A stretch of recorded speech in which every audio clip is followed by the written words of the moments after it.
বৃহস্পতিবার পবিত্র রাতে কেউ যদি এই দোয়াটি 100 বার পরে, কোনো দিন পৃথিবীর কোনো মানুষের কাছে তার হাত পাততে হবে না।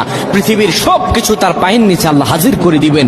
দারিদ্রতা থেকে মুক্তি দান করবেন, বিপদ আপদ থেকে মুক্তি দান করবেন, তার সম্মানকে সুউচ্চতা দান করবেন, অসুস্থতা থেকে দূরে রাখবেন।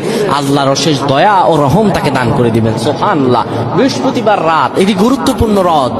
এই রাত সপ্তাহে একদিন আসে।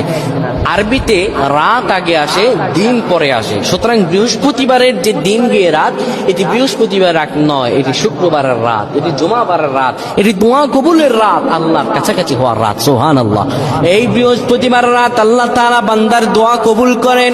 কেউ যদি বৃহস্পতিবার রাতে ঈশা নামাজের পরে পবিত্র হয়ে ইয়া হাইয়ু ইয়া হাইয়ু ইয়া হাইয়ু ইয়া রফিয়ু ইয়া রফিয়ু ইয়া রফিয়ু এই দোয়াগুলো পড়তে পারে 100 বার, আল্লাহ রাব্বুল আলামিন তার মর্যাদা বৃদ্ধি করে দিবেন।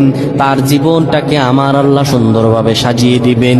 বিপদ আপদ বালা মুসিবত গুলো আমার রব্বুল আলামিন দূর করে দিবে। আল্লাহুম্মা আমিন বলেন।